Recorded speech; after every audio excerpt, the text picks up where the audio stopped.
हरिओम। तो कल की क्लास में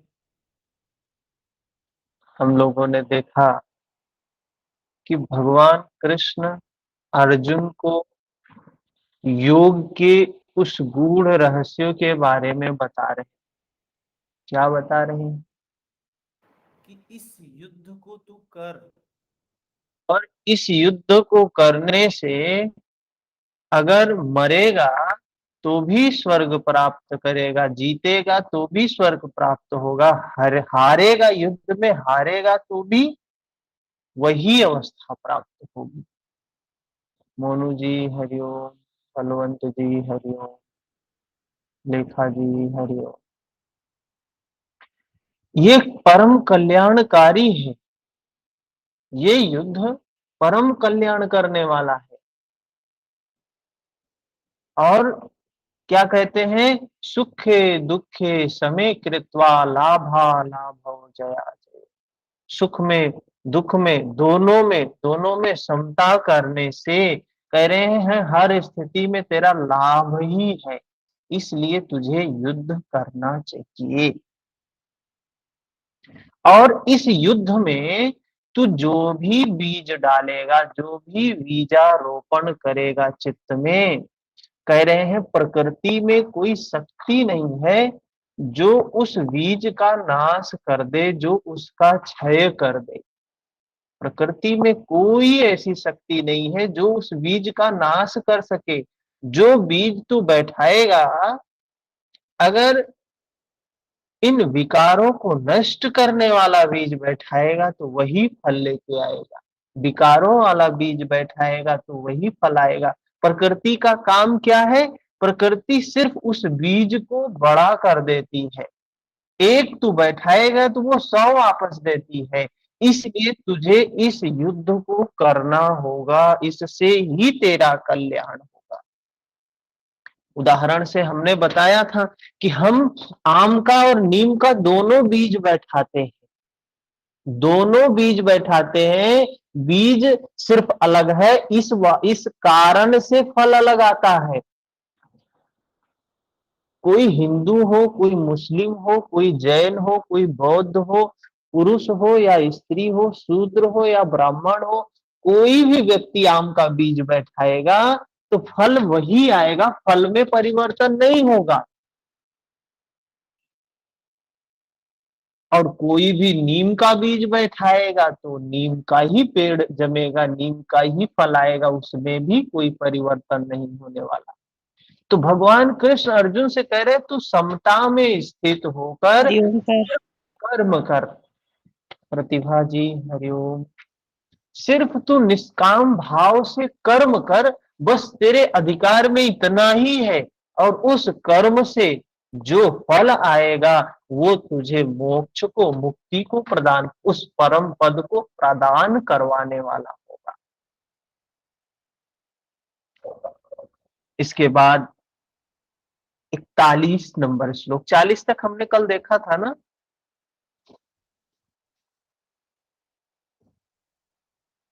कह रहे हैं थोड़ा भी जितना कर्म करेगा इसमें, इस समता वाला कर्म तू जितना करेगा उतना ही तू आगे बढ़ने वाला होगा। बस निष्काम कर्मयोगी का बीजारोपण भर कर दे तो उस बीज का कह रहे कभी नाश नहीं होगा। और उसमें विपरीत फल रूपी दोष भी इसमें नहीं होता है। आपको स्वर्ग रिद्धियों सिद्धियों तक पहुंचाकर ही छोड़ देगा।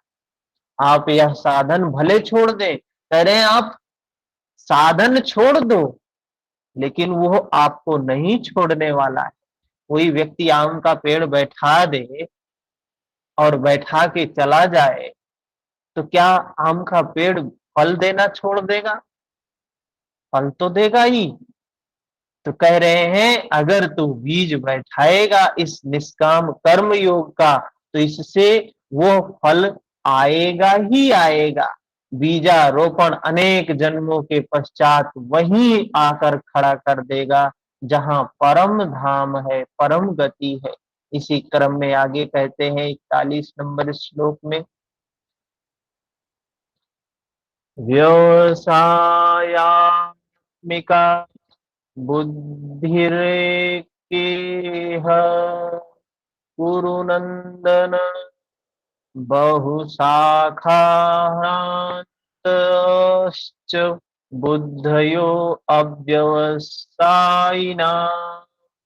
अर्जुन, इस निष्काम कर्म योग में क्रियात्मिका बुद्धि एक ही है।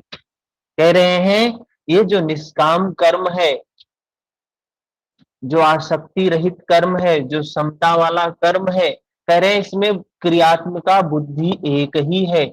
क्रिया एक है, परिणाम एक है। क्रिया एक है, परिणाम एक है। आत्मिक संपत्ति ही स्थिर संपत्ति है। वास्तविक की संपत्ति क्या है? आत्मिक संपत्ति है। आत्मिक संपत्ति स्थिर संपत्ति है। इस संपत्ति को प्रकृति के द्वंद्व में सनय सनय अर्जित करना व्यवसाय है। इसी को कहा व्यवसाय है। यह व्यवसाय अथवा निश्चयात्मक क्रिया भी एक ही है। तब तो जो लोग बहुत सी क्रियाएं बताते हैं, क्या वे साधना नहीं करते हैं? वे ध्यान नहीं करते हैं? वे चित्त के विकारों को नष्ट नहीं करते हैं? तो कहते हैं नहीं, वे नहीं करते हैं। उन पुरुषों की बुद्धि भी अनंत शाखाओं वाली होती है, इसलिए वे अनंत क्रियाओं का विस्तार कर लेते हैं। वे अनंत क्रियाओं का विस्तार कर लेते हैं। विद्या जी, कल हमने कहां तक किया था?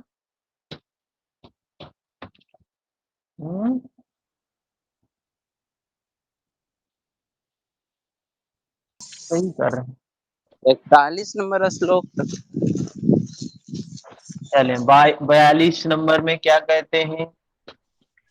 यामीमा पुष्पितां वाचं प्रवद्यन् विपश्चितः वेदवादरताः पार्थ नान्यदस्तीति वादिनः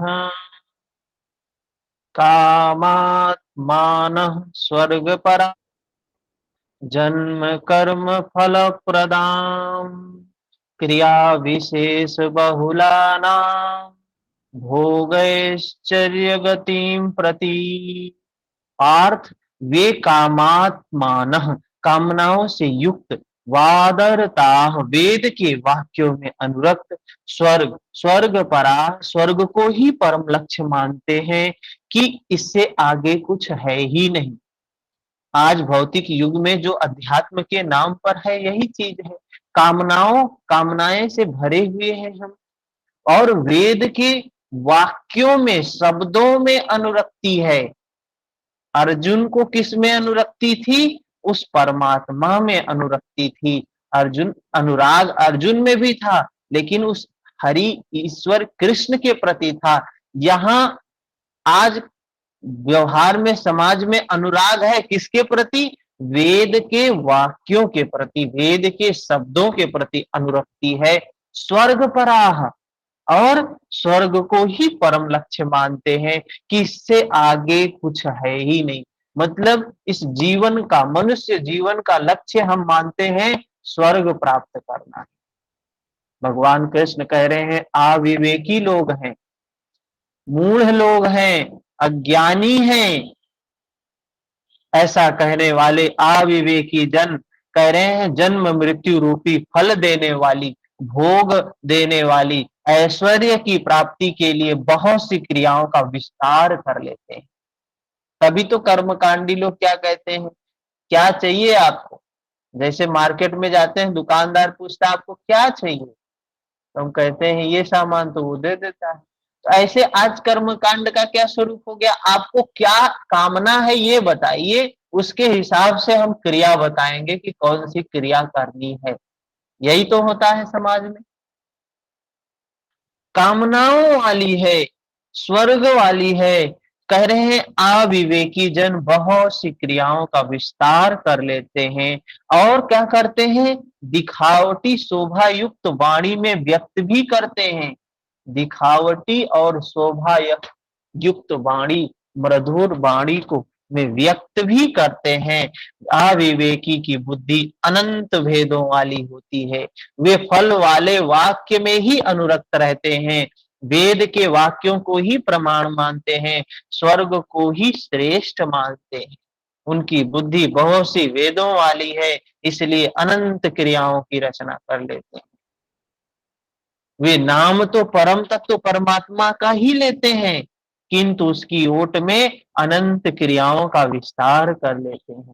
कहते तो है परमात्मा, कहते हैं राम, वो ईश्वर, वो हरि, लेकिन उसके पीछे क्रियाएं होती हैं, इसलिए अनंत क्रियाओं की रचना कर लेते हैं। वे नाम नाम तो परम तत्व परमात्मा का ही लेते हैं, वे नाम परम तत्व परमात्मा का ही लेते हैं,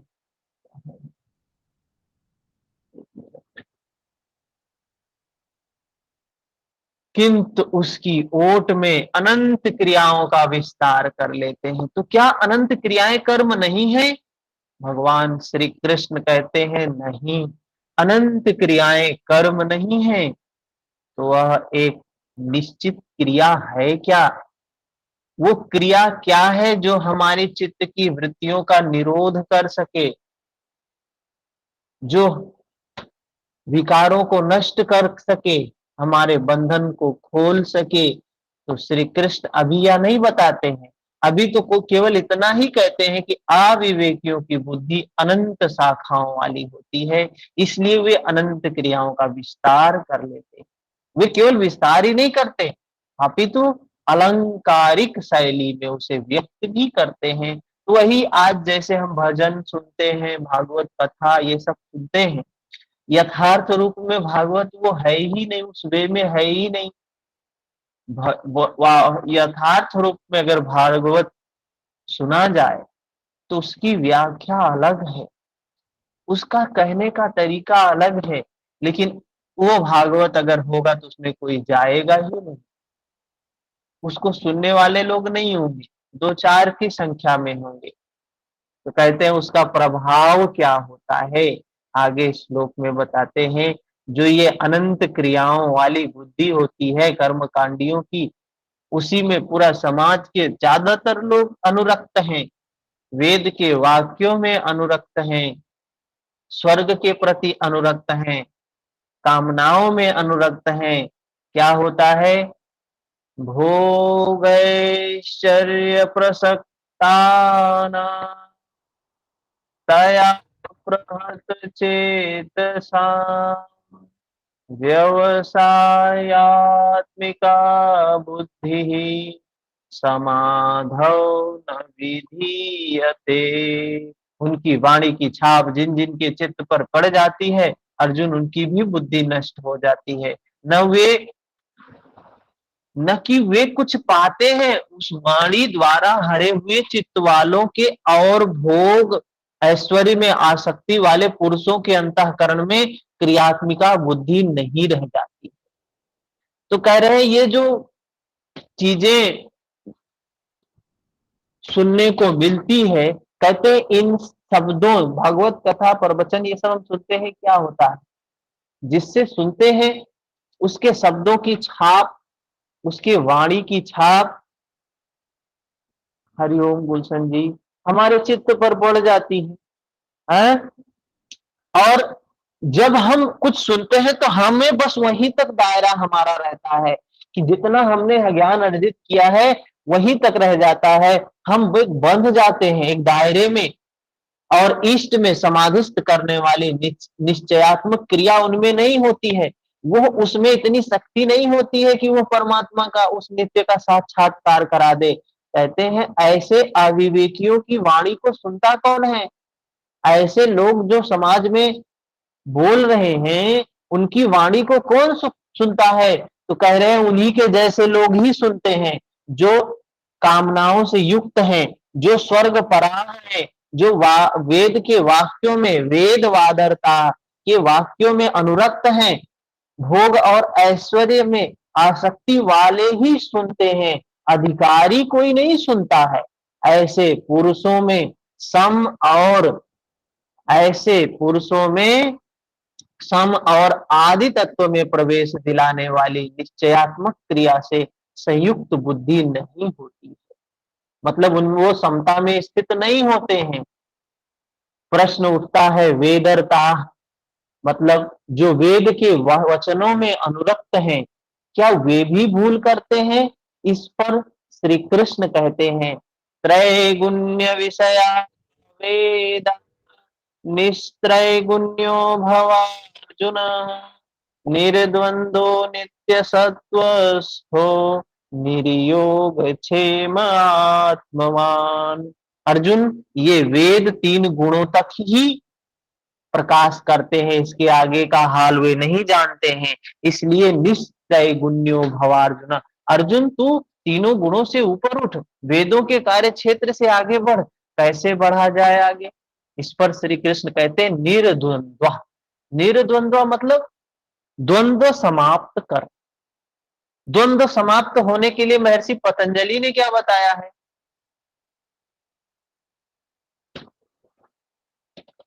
तत्तो द्वंद्वान मुखातः। भगवान कृष्ण कह रहे हैं द्वंद्व को समाप्त कर, द्वंद्व से रहित हो, नित्य सत्य वस्तु में स्थित और योग क्षेम को ना चाहता हुआ आत्मपरायण इस प्रकार ऊपर उठ। प्रश्न उठता है कि हम ही उठे या कोई और भी ऊपर उठा है? तो श्री कृष्ण कहते हैं आगे जो भी उठता है ब्रह्म को जानता है, जो ब्रह्म को जानता है वही विप्र है, वही ब्राह्मण है। यहां तक हम लोगों ने किया था। ब्राह्मण कौन है? जी जो यहीं तक वेदों है। से ऊपर उठ के, हाँ, जो वेदों से ऊपर उठ जाए, जो वेदों से ऊपर उठ गया, जो ब्रह्म को जान लिया। वेद तो तीन गुणों तक ही सीमित है, और जो अविवेकी लोग हैं वो कहाँ उलझे हुए हैं? इस वेदों में उलझे हुए हैं। ये हमारा है, ये तुम्हारा है, ये इनका है, ये उनका है। गीता के श्लोक में उलझे हुए हैं। यो किसी मतलब शब्दों में उलझे हुए हैं, स्वर्ग के प्रति आसक्त हैं, अनुरक्त हैं, और कामनाओं में अनुरक्त हैं, कामनाओं के प्रति आसक्त हैं। तो कह रहे हैं ये अविवेकी लोग हैं, मूढ़ लोग हैं। जिसको स्वर्ग, जिसको कुछ नित्य वस्तु की प्राप्ति हो जाए, एक उदाहरण यहां पर ले रहे हैं, समझा रहे हैं आगे। यावानर्थ उदपाने सर्वतः संप्लुतोदके तावान् सर्वेषु वेदेषु ब्राह्मणस्य विजानतः। कह रहे हैं जैसे सब ओर से परिपूर्ण जलाशय के प्राप्त होने पर मनुष्य का छोटे जलाशय से जितना प्रयोजन रह जाता है, अच्छी प्रकार ब्रह्म को जानने वाले ब्राह्मण का वेदों से उतना ही प्रयोजन रह जाता है। कह रहे हैं अब जो व्यक्ति, राजस्थान में जैसे होता क्या है, पानी की बहुत समस्या होती है। अगर किसी के पास शुद्ध और परिपूर्ण जलाशय हो, बड़ा सा जलाशय हो, बहुत बड़ा जलाशय है, स्वच्छ जलाशय है, तो वो व्यक्ति वर्षा का पानी का संचय क्यों करेगा? करेगा क्या कभी? है? जिसके पास में, घर के पास में बड़ा सा जलाशय है, गंगा नदी बह रही है, वो व्यक्ति गंगा के पानी, वो बारिश के पानी का संचय क्यों करेगा? उससे प्रयोजन नहीं होगा। लेकिन जिसके पास जलाशय नहीं, उसके लिए तो बारिश का पानी लोग संचय करते हैं, उसको रख के प्रयोग में लेते हैं जहां पानी की समस्या है। तो कह रहे हैं अच्छी प्रकार से जो ब्रह्म को जानने वाला है ब्राह्मण, वेदों से उतना ही प्रयोजन रह जाता है जैसे स्वच्छ जलाशय के पास रहने वाला व्यक्ति वर्षा के पानी का संचय से जितना, वर्षा के पानी से जितना प्रयोजन होता है, संचय से जितना प्रयोजन होता है, उतना ही प्रयोजन रह जाता है। तात्पर्य है कि जो वेदों से ऊपर उठता है वह ब्रह्म को जानता है, वही ब्राह्मण है। तू वेदों से ऊपर उठ, ब्राह्मण बन। अर्जुन को कह रहे हैं, अर्जुन क्षत्रिय था ना। श्री कृष्ण कहते हैं ब्राह्मण बन तू।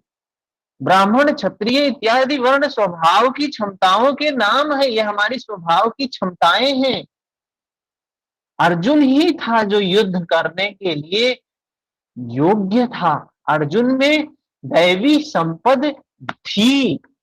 यह कर्म प्रधान है, न कि जन्म से निर्धारित होने वाली कोई रूढ़ी है। आज तो ब्राह्मण परिवार में जो व्यक्ति अपने नाम के आगे ब्राह्मण लगाता है, उसके कुल में कोई भी जन्म लेगा वो सब ब्राह्मण ही होगा, मतलब ब्रह्म को जानने वाला ही होगा। लेकिन उससे, ब्राह्मण से कोई लेना देना नहीं है, कोई लेना देना नहीं है। हम अपने को ब्राह्मण कहें और हमारे अंदर में द्वेष, दुर्भावना, क्रोध, ईर्ष्या, वासना कूट कूट के भरी हुई है, कैसे ब्राह्मण हुए हम? नाम रख लेने से ब्राह्मण कोई ब्रह्म की उस सत्ता का, मैत्री, करुणा, मुदिता का अनुभव कर सकता है क्या? वो तो धारण करे तो धर्म है, वरना कोरी बात है।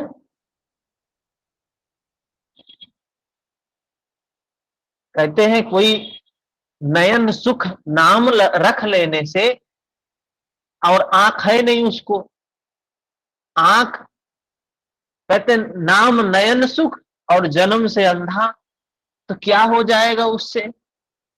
हैं? उससे कुछ हो जाएगा? नाम है, विद्या, और आता जाता कुछ भी नहीं है, अनुभव ज्ञान कुछ भी नहीं है, तो उससे कुछ हो जाएगा क्या? कुछ भी नहीं है। अविद्या विद्या भरी हुई है, विद्या नाम होने से क्या प्राप्त होगा?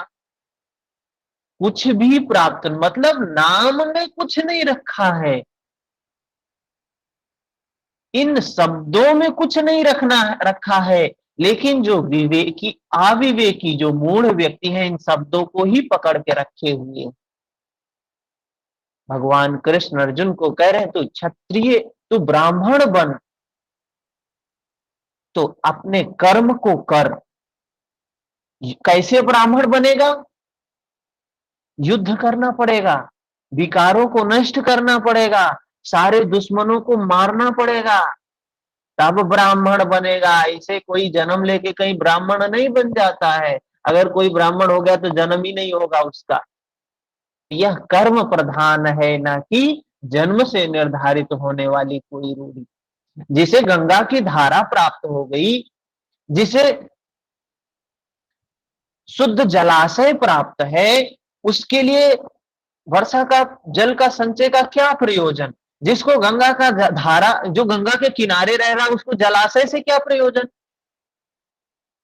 जिसके पास पानी की व्यवस्था नहीं है, वो तो पानी, वर्षा का पानी संचय करेगा, लेकिन जिसके घर के पास में जलाशय, वो पानी का संचय क्यों करेगा?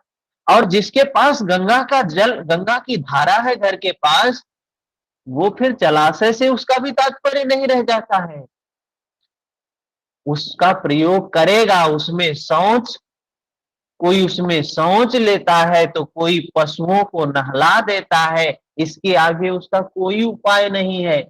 इसी प्रकार ब्रह्म को साक्षात जानने वाले उस विप्र, ब्राह्मण, महापुरुष का, उस ब्राह्मण का वेदों से उतना ही प्रयोजन रह जाता है।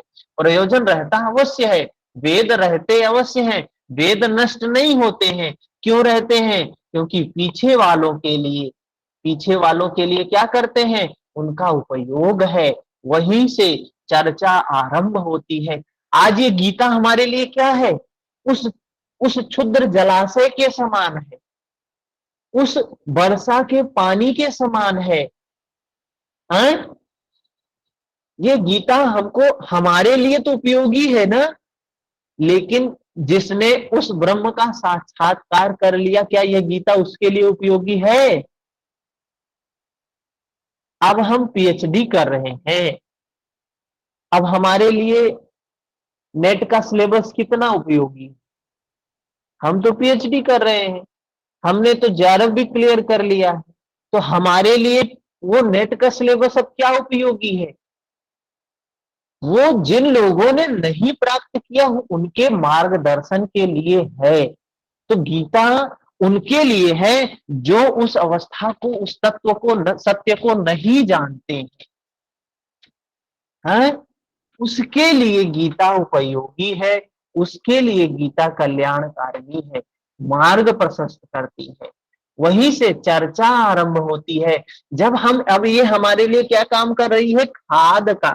हमने बताया कि मनुष्य शरीर प्राप्त करना सबसे बहुत बड़ी सौभाग्य की बात, उससे बड़ी सौभाग्य की बात है कि ये क्षुद्र जलाशय, ये धर्म ग्रंथ, वेद, उपनिषद, गीता, योग सूत्र, इनके बारे में सुनने को मिल जाए, श्रुत ज्ञान मिल जाए।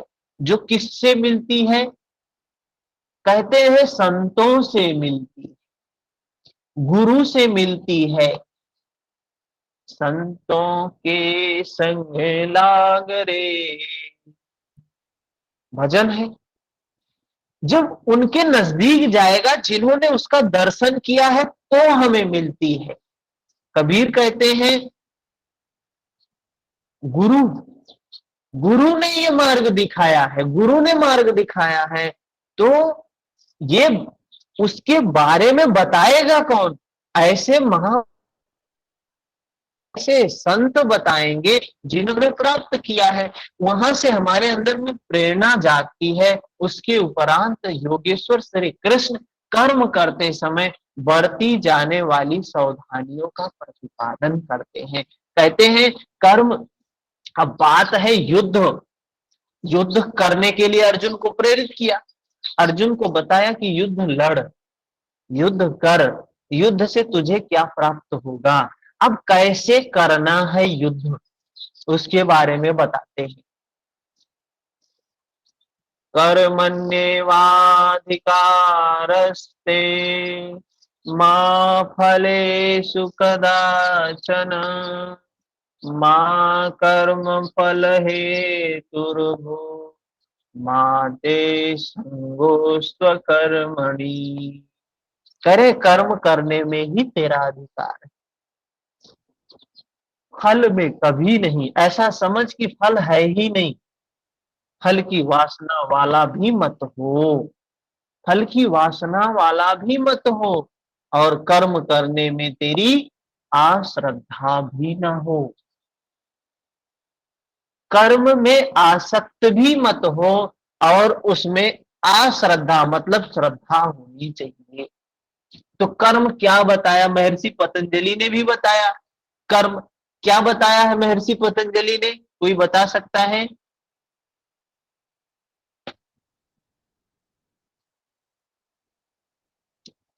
यही बात और जो महर्षि चार बताए हैं हम्म? वो, जो चार प्रकार के बताए हैं, शुक्ल कृष्ण, शुक्ल कृष्ण और अकृष्ण और शुक्ल और हाँ, वो ये तो चार। कर्म बताया, लेकिन उसमें ये जो बता रहे हैं, क्या बताया है? कि वासना वाला मत हो। तो अब महर्षि पतंजलि ने बताया दृष्टानुश्रविक विषय तृष्णस्य, तृष्णा को समाप्त कर, तृष्णा समाप्त होनी चाहिए, इसी का अभ्यास करना है। तृष्णा को समाप्त करने का अभ्यास करना है। और उसमें क्या होनी चाहिए? श्रद्धा, वीर्य, स्मृति, समाधि, प्रज्ञा पूर्वक इतरेषां। और ये भगवान कृष्ण क्या है? श्रद्धा, अश्रद्धा नहीं होना है। और महर्षि पतंजलि क्या कह रहे हैं? श्रद्धा होना है। तो कोई कहे अश्रद्धा नहीं रखना है, और कोई कह रहा श्रद्धा रखनी है, तो दोनों बात तो एक ही है ना, एक ही बात कह रहे हैं ना। कोई कह रहे अश्रद्धा, मतलब श्रद्धा होनी चाहिए। महर्षि पतंजलि भी कह रहे हैं श्रद्धा होनी चाहिए। और किसमें? तृष्णा के, तृष्णा का वैराग्य करना। दृष्टान श्रविक विषय तृष्णस्य वशीकार संज्ञा वैराग्य, वैराग्य करना है तृष्णा से। और इसी का अभ्यास करने के लिए महर्षि पतंजलि ने बताया है। तो यही कर्म है। इससे होगा क्या? इससे हमारी वृत्तियों का निरोध होगा, हमारे विकारों का क्षय होगा, हमारे बंधन खुलते जाएंगे, सारे दुश्मन नष्ट हो जाएंगे। तो भगवान कृष्ण वही करने के लिए कह रहे हैं। अब तक योगेश्वर श्री कृष्ण ने 39वें श्लोक में पहली बार कर्म का नाम लिया है, किंतु यह नहीं बताया कि वह कर्म है क्या, उसे करे कैसे, उस कर्म की विशेषताओं पर प्रकाश डाला, सिर्फ उसमें प्रकाश डाला है। कर्म क्या है? वही कर्म है। अभी हम लोग समाज में आज क्या कहते हैं, हर जगह लिखा है कर्मण्येवाधिकारस्ते मा फलेषु कदाचन। कर्म क्या है? बात ये आती, कर्म क्या है? तो कर्म एक ही है। क्या है? जो हमारे विकारों को नष्ट करने में सहायक है वही कर्म है।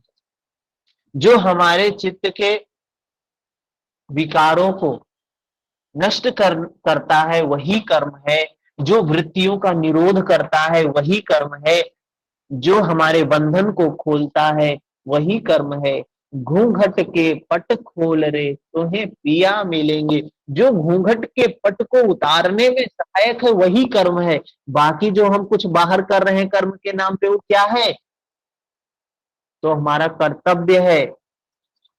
अगर हम टीचिंग कर रहे हैं, हम कहीं नौकरी कर रहे हैं, और क्यों कर रहे हैं? क्योंकि हमारी आजीविका का साधन है, जीवन जीने के लिए अर्थ चाहिए। तो वो क्या, वो हमारा कर्म नहीं है, वो हमारा कर्तव्य है। वो उसको करना है, उसको करेंगे तब हमारा जीवन चलेगा। लेकिन कर्म क्या है?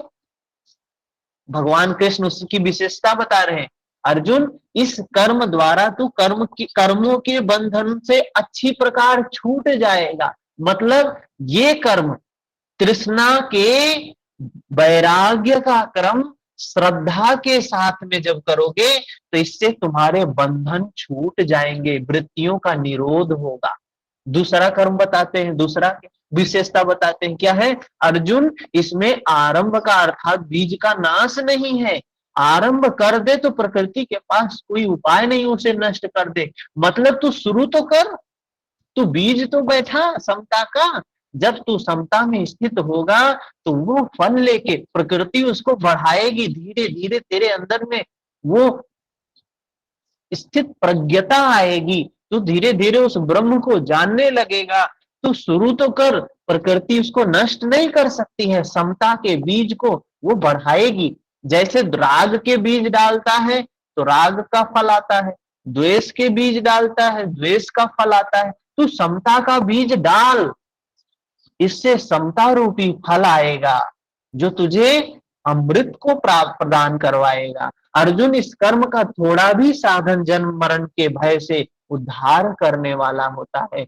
जो व्यक्ति तृष्णा के वैराग्य का अभ्यास करेगा, क्या होगा भाई? हम बैठते हैं और अभ्यास करते हैं, सब कुछ क्या देखते हैं? अभ्यास क्या करते हैं? कोई कल्पना नहीं करते हैं, बस सत्य की अनुभूति करते हैं, सत्य का दर्शन करते हैं। क्या देखते हैं? कि सब कुछ अनित्य है। आप भी जानते हैं सब कुछ अनित्य है, आप भी जानते हैं सब कुछ अनित्य है प्रकृति में। क्या आपको भी आपका भी विकार खुल गया? तो नहीं खुलेगा आपका विकार। क्यों नहीं खुलेगा? क्योंकि आप सिर्फ बुद्धि से जानते हैं। भगवान कृष्ण कह रहे हैं कि कैसे जानना है? अनुभूति से। अनित्य है, प्रकृति में सब कुछ अनित्य है, तो ये शरीर भी अनित्य है ना। हम बैठे हैं और देख रहे हैं हर क्षण इसमें परिवर्तन हो रहा है, अनित्य है। कोई तृष्णा नहीं जगा रहे क्योंकि कुछ जाग रहा है तो उसको भी देख रहे हैं, अनित्य है। आसक्ति नहीं पैदा कर रहे हैं उसके प्रति, तो भाई मृत्यु भी आएगी तो वो भी अनित्य। ये शरीर तो हर क्षण मर रहा है ना। छोटे से बच्चे के रूप में, नवजात शिशु के रूप में जन्मा, बालक हुआ, युवा हुआ, प्रौढ़ हुआ, वृद्ध हुआ, अभी मर गया। तो इसमें दुख क्यों होना? तो कह रहे हैं जो इसका अभ्यास करेगा वो जन्म और मृत्यु से कोई भय नहीं होगा, क्योंकि वो समझ जाएगा ये तो सिर्फ मात्र एक चोला है, ये एक चोला है जो संस्कारों के कारण प्राप्त हुआ है। ये संस्कारों का क्षय करना हमारा उद्देश्य है। तो भगवान कृष्ण कह रहे हैं जब तू इसका बीज बैठाएगा, इसको शुरू करेगा, तो इसका कभी नाश नहीं होगा। किंतु अभी तक उन्होंने यह नहीं बताया कि वह कर्म है क्या। किया जाए, कैसे किया जाए, इसी अध्याय के 41वें श्लोक में उन्होंने बताया है। इसी अध्याय के 41वें नंबर श्लोक में उन्होंने बताया है। क्या है उसके बारे में? अर्जुन, इसमें निश्चयात्मक बुद्धि एक ही है। महर्षि पतंजलि क्या कहते हैं? क्रिया एक ही है। महर्षि पतंजलि एक के बारे में बताया, तत्व प्रतिषेधार्थ में तत्व अभ्यास। महर्षि पतंजलि भी कहते हैं एक तत्व का अभ्यास करना है। पता है ना, सुना है ना? महर्षि पतंजलि भी बताए एक तत्व का अभ्यास करना है। क्रिया एक ही है, भगवान कृष्ण भी कह रहे हैं। तो क्या बहुत सी क्रिया वाले भजन नहीं करते? जो बहुत सी क्रिया करते हैं वे भजन नहीं करते, वो ध्यान नहीं करते, वे साधना नहीं करते, वे अपनी वृत्तियों को निरोध करने के हैं। तो श्री कृष्ण कहते हैं वे कर्म नहीं करते हैं। इसका कारण बताते हुए कहते हैं कि अविवेकियों की बुद्धि अनंत शाखाओं वाली होती है। तो अगर भगवान कृष्ण के शब्दों में कहें, हम अगर बाहर अध्यात्म के नाम पर कुछ भी कर रहे हैं, कुछ भी काम कर रहे हैं, बाहर अध्यात्म के नाम पर कोई भी कर्म कांड कर रहे हैं, कह रहे हैं वो व्यर्थ है। और अविवेकियों की बुद्धि अनंत शाखाओं वाली होती है, इसलिए वे अनंत क्रियाओं का विस्तार कर लेते हैं। वे दिखावटी शोभायुक्त वाणी में उन क्रियाओं को व्यक्त भी करते हैं। ये बात हमने देखा 41 नंबर में बताया है। फिर 47वें श्लोक में उन्होंने बताया, क्या बताया 47 नंबर में?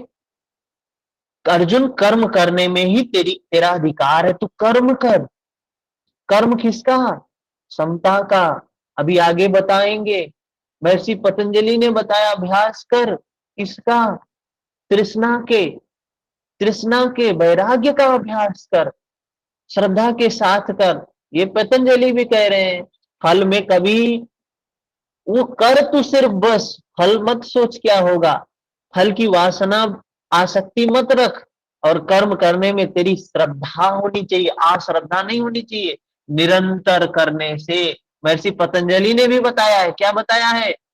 सतु दीर्घ काल निरंतर्य सत्कारा श्रद्धा सेवितो दृढ़ भूमि। निरंतर करने के लिए उसी में लीन होकर करे, किंतु यह नहीं बताया कि वह कर्म है क्या।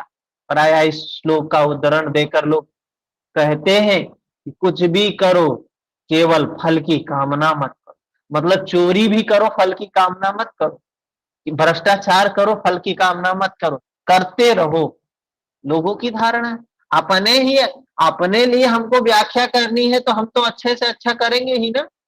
यही हाल होता है हमारे मन का। हम कुछ भी करते हैं, मन हमको घुमा के समझा देता है, अरे तू योग कर रहा है, कर्म योग कर रहा है, तू निष्काम कर्म योग कर रहा है, तू तो योगी है ना। मेरा मन हमको ही समझा देता है, तू तो योगी है ना, तू जो कर रहा है ना ये निष्काम भाव से कर रहा है, भले ही गलत है, कर तो रहा है निष्काम भाव से ना, सही है। यही लोग धर्म के नाम पे करते हैं। अरे हम कर रहे हैं ना, अधर्म कर रहे हैं ना, लेकिन धर्म के लिए कर रहे हैं। किसके लिए कर रहे हैं? धर्म के लिए कर रहे हैं। अरे मूर्खों, कौन समझाएगा उन्हें? किंतु अभी तक श्री कृष्ण ने यह नहीं बताया कि वह कर्म है कौन सा जिसे करे। यहाँ पर केवल कर्म की विशेषताओं पर प्रकाश डाला कि कर्म देता क्या है, कर्म करते समय बरती जाने वाली सावधानियां क्या है। प्रश्न ज्यों का त्यों बना हुआ है, जिसे योगेश्वर श्री कृष्ण अध्याय 3 में 4 में स्पष्ट करेंगे। पुनः इसी पर बल देते हुए कहते हैं, योगस्थ कुरु कर्माणि संगम त्यक्त्वा धनंजय सिद्ध सिद्धयो समो भूत्वा समत्वं योग उच्यते। योग क्या है? समता। धनंजय, आसक्ति और संग दोष को त्याग कर, महर्षि पतंजलि ने बताया तृष्णा का वैराग्य का। Hello sir. सर पीछे आपने बताया कि जीविका कर्तव्य है, इसको थोड़ा सा आप क्लियर कर दीजिए सर। मतलब करना क्या है? क्योंकि वो तो जैसे देखिए, जीविका हम सिर्फ अपने अपने के लिए ही करते हैं ना, अपने लिए करते हैं, अपने परिवार के लिए करते हैं, अपने समाज के लिए करते हैं, और उससे भी आगे संपूर्ण प्रकृति के लिए करते हैं। लेकिन हमारे चित्त के लिए जो काम हो, चित्त की निर्मलता के लिए जो काम हो, उसको कहा गया कर्म है, जिसे हम व्यवहार की भाषा में साधना बोलते हैं। कर्म वही है, और बाकी देखो होता क्या है, अब कहते हैं बाहर जो हम कर रहे हैं वो कर्म नहीं है, मतलब उससे हमारे चित्त का निर्मल चित्त में कोई फर्क नहीं पड़ता है, बल्कि बाहर जो हम कर्म करते हैं, अगर अंदर में प्रकाश नहीं है, अंदर में धर्म नहीं है, तो हम बाहर भी उल्टा सीधा काम करते हैं, गलत काम करते हैं। अब होता क्या है, जब हमारे चित्त में धर्म का प्रकाश जागता है, तो बाहर भी हमारी क्रियाएं शुरू सही होने लगती हैं, स्वतः ही सही होने लगती हैं। अगर अंदर में प्रकाश आया, अंदर में समता आई, अंदर में तृष्णा समाप्त हो गई चित्त में, तो बाहर क्या होगा, बाहर हम निष्काम कर्म बाहर करने लगेंगे। लेकिन आज जानते हैं समाज में क्या है, निष्काम कर्म हम बाहर तो कर रहे हैं, समाज को दिखाने के लिए तो कर रहे हैं, अरे हम निष्काम कर्म कर रहे हैं, हम ये कर रहे हैं, वो कर रहे हैं, लेकिन अंदर में तो सकाम ही सकाम है, अंदर में तो तृष्णा ही तृष्णा है, अंदर में तो लोभ ही लोभ है, अंदर में तो आसक्ति ही आसक्ति। क्या प्राप्त हो जाएगा, अपना ही विकार बढ़ा रहे हो ना, दूसरे का कहाँ कल्याण कर रहे हो। अपना विकार बढ़ रहा है अंदर में, और बाहर दिखावा कर रहे हो कि हम त्याग कर रहे हैं, हम तो कर्म कर रहे हैं, हम तो योग कर रहे हैं। भगवान कृष्ण कह रहे हैं, आसक्ति और संग दोष को त्याग कर सिद्धि और असिद्धि में समान भाव रख के योग में स्थित होकर कर्म कर। कौन सा कर्म कर, निष्काम कर्म कर। ये निष्काम कर्म, निष्काम कर्म क्या है, तो जो हम साधना लोग अभी जैसे होता क्या है ना, हम ही जैसे बैठते हैं ध्यान के लिए बैठते हैं, तो कुछ लोग कमेंट करते हैं कि क्या ध्यान करता है तू, है तेरे जीवन में तो योग है ही नहीं। ध्यान जीवन में उतरेगा कब, जब अंदर में प्रकाश जागे तो जीवन में उतरेगा ना। अंदर में अंधकार करके बाहर हम दिखावा करें धर्म का, कर्म योग का, तो कैसे संभव है। तो उसके लिए अभ्यास बताया, महर्षि पतंजलि ने बताया अभ्यास करना, भगवान कृष्ण ने भी बताया अभ्यास करना। अभ्यास कैसे करेंगे, किसका करेंगे, तो इसी तृष्णा के वैराग्य का अभ्यास करना है श्रद्धा के साथ में। अब बात आती है तृष्णा क्या है, प्रश्न होगा तृष्णा क्या है। तृष्णा ये है कि जो कुछ है हमारे पास उसमें हम तृप्त नहीं है, जो कुछ है हमारे पास उसमें हम तृप्त नहीं है, जो नहीं है। एक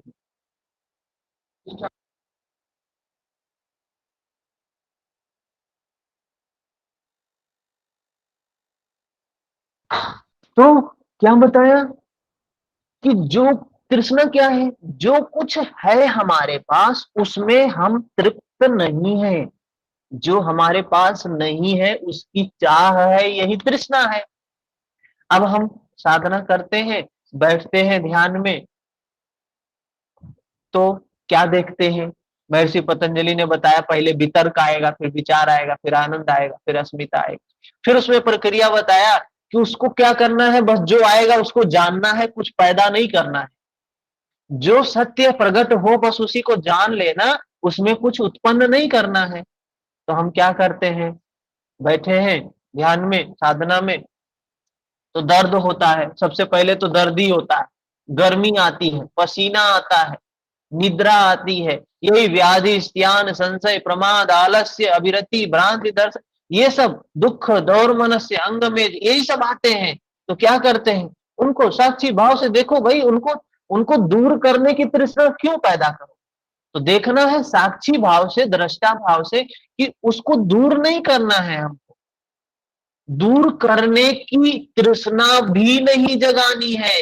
जो है उसी को जानना है। तो दुख है तो जानो भाई, दुख है, सच्चाई है इस क्षण की, और उससे द्वेष नहीं करना है। अब लोग बैठते हैं, अरे दर्द हो रहा है, साधना ध्यान में तो बैठे लेकिन दर्द हो रहा है, मन में भोग रहे हैं, भोक्ता बन के बैठे हुए हैं। जब भोक्ता बन के बैठे हो तो दुख को और निर्मित कर रहे हो, और अपने दुख को बढ़ा रहे हो, और अपने संस्कारों को बढ़ा रहे हो। जब हम भोगते हैं तो दुख का निर्माण होता है, जब हम दृष्टा बन के देखते हैं तो दुख का क्षय होता है। तो वही बात भगवान कृष्ण कह रहे, समत्वम योग उच्यते। अरे समता में बैठ और उसको देख, जो कुछ हो रहा है साक्षी भाव से देख, दृष्टा भाव से देख। उसमें आसक्ति भी नहीं होनी चाहिए, उसमें तृष्णा भी नहीं होनी चाहिए, उसमें राग भी नहीं होना चाहिए, उसमें द्वेष भी नहीं होना चाहिए। यही समता ही योग है। विषमता जिसमें ना हो, ऐसा भाव, बात आई भाव की। भाव मतलब क्या होता है? भावित जो अनुभव होता है, जो वेदनाओं के स्तर पर अनुभव होता है। बात आती वेदनाएं क्या है? ये वेदनाएं जो अनुभव हो रही, अरे गर्मी लग रहा है ना, तो ये वेदना ही तो है, संवेदना ही तो है। अच्छा लग रहा है, शरीर में कुछ सुखद अनुभूति हो रही है, ये भाव ही तो है। बस ये कौन सा भाव है? सुखद भाव है, दुखद अनुभूति है तो दुखद भाव है, दुखद वेदना है तो दुखद भाव है। कह रहे इन भावों को समता में देख, राग मत कर, द्वेष मत कर। दुखद हो रही है तो दुखद को देख, सुखद हो रही तो सुखद को देख, लेकिन आसक्ति मत पैदा कर। दुखद हो रही तो तृष्णा मत पैदा कर, नहीं ये नहीं चाहिए, हमें वो चाहिए, सुखद वाली चाहिए। क्योंकि हमारे चाहने से तो कुछ नहीं होता है, सब कुछ तो प्रकृति के अधीन है। तो कह रहे फल की इच्छा विषमता, इसलिए फल की इच्छा भी मत कर कि समता में हम देखेंगे तो क्या होगा। फल की वासना वाला भी मत हो, फिर भी कर्म करने में श्रद्धा रहे।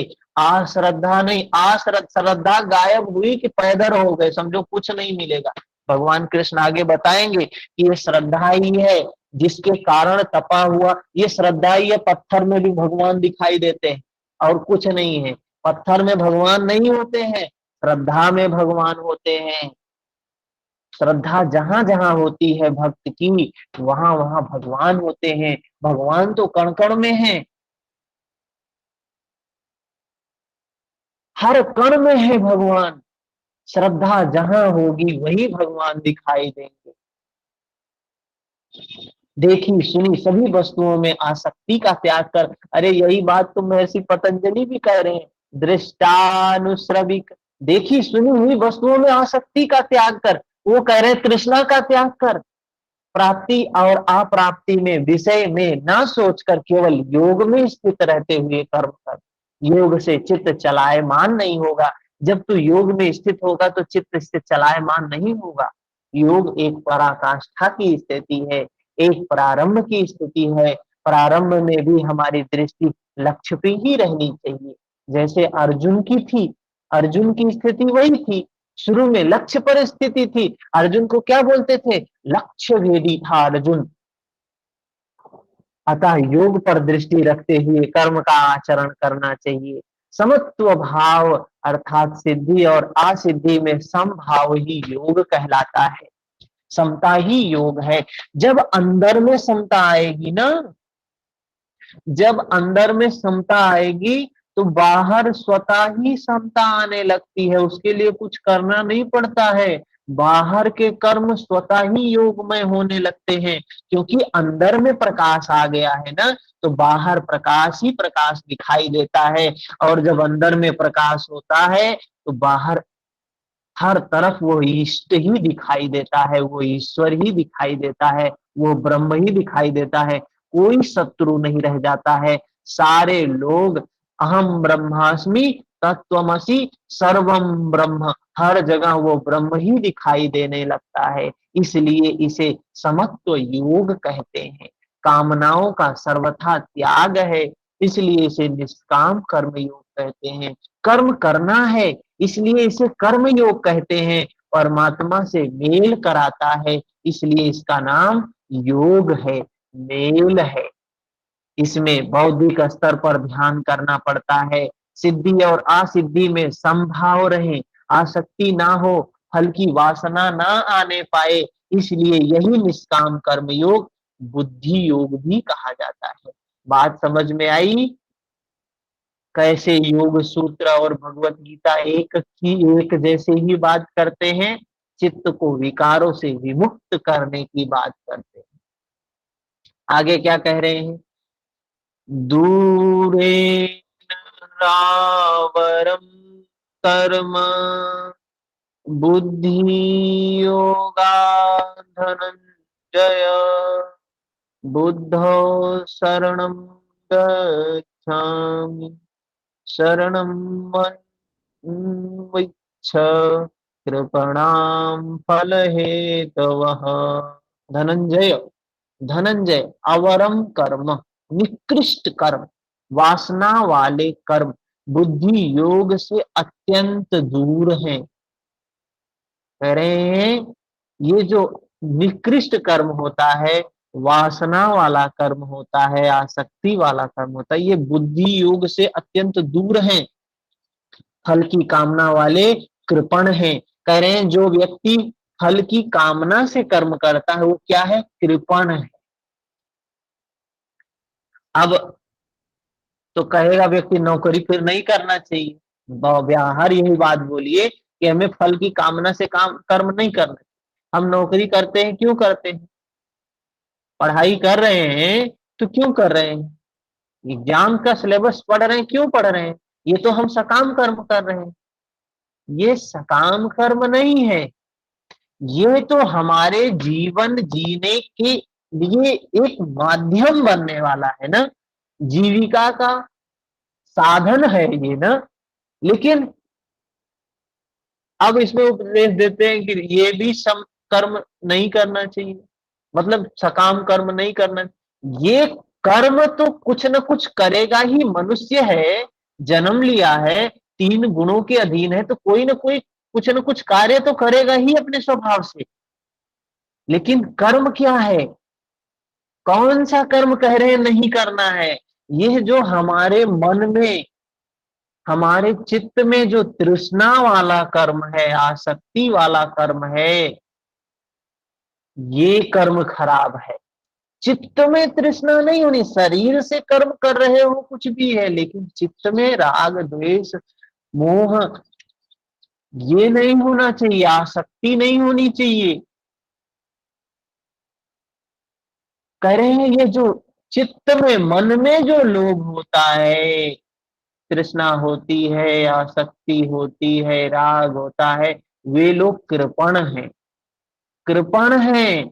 वे आत्मा के साथ उदारता नहीं बरतते हैं। अतः समत्व बुद्धि योग का आश्रय ग्रहण कर, जैसी कामना है वैसा भी मिल जाए तो उसे भोगने के लिए शरीर धारण करना पड़ेगा। कह रहे हैं ये शरीर क्या है? माध्यम है। ये शरीर मृत्यु धर्मा है, ये शरीर नष्ट हो रहा है, और जो तू कामना कर रहा है उसको भोगने के लिए शरीर धारण करना पड़ेगा। आवागमन फिर बना रहेगा तो कल्याण कहाँ हुआ? जब आवागमन बना हुआ है तो कल्याण कहाँ हुआ? साधक को तो मोक्ष की भी वासना नहीं रखनी चाहिए, मोक्ष की भी इच्छा नहीं रखनी चाहिए, क्योंकि वासनाओं से मुक्त हुआ यही मोक्ष है। मोक्ष क्या है? सारी तृष्णा जब समाप्त हो जाती है वही मोक्ष है। वासनाओं से मुक्त होना ही मोक्ष है। फल की प्राप्ति का चिंतन करने से साधक का समय व्यर्थ नष्ट हो जाता है। फल प्राप्त होने पर वह उसी फल में उलझ जाता है, उसकी साधना समाप्त हो जाती है, आगे वह साधना क्यों करेगा, वहां से वह भटक जाता है। इसलिए कह रहे हैं समत्वम योग उच्यते, समता का आचरण कर, समता को धारण कर। यही योग है, यही धर्म है, समता ही धर्म है। ज्ञान मार्ग को भी भगवान कृष्ण ने बुद्धि योग कहा था कि अर्जुन यह बुद्धि तेरे लिए ज्ञान योग के विषय में कही गई है। और यहाँ निष्काम कर्म योग को भी बुद्धि योग कह रहे हैं। ये वस्तुतः दोनों क्या है? ये वस्तुतः दोनों एक ही है। वस्तुतः दोनों में बुद्धि दृष्टिकोण का ही अंतर है। उसमें लाभ हानि का रिकॉर्ड रखकर उसे जांच कर चलना पड़ता है। इसमें बौद्धिक स्तर पर समत्व समता बनाए रखना पड़ता है।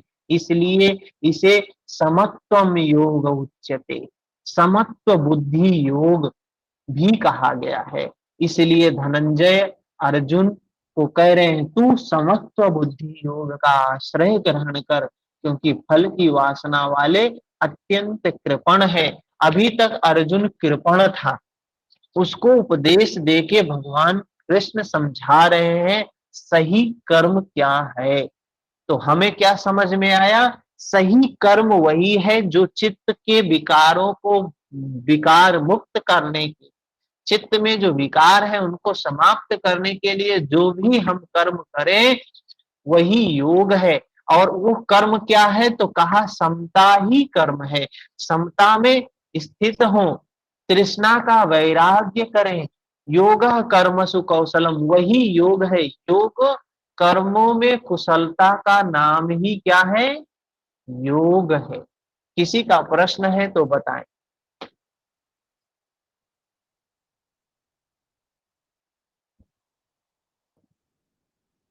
किसी का कोई प्रश्न है? कल 50 नंबर से करेंगे।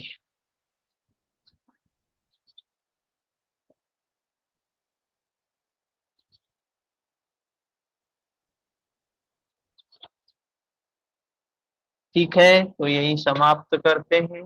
शाम को मिलेंगे योग सूत्र की क्लास में। हरिओम। हरिओम सर। हरिओम।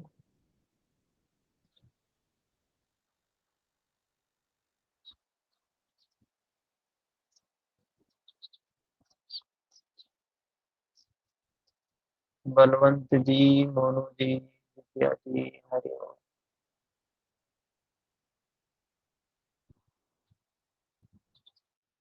हरिओम भैया। लेखा जी, हरिओम।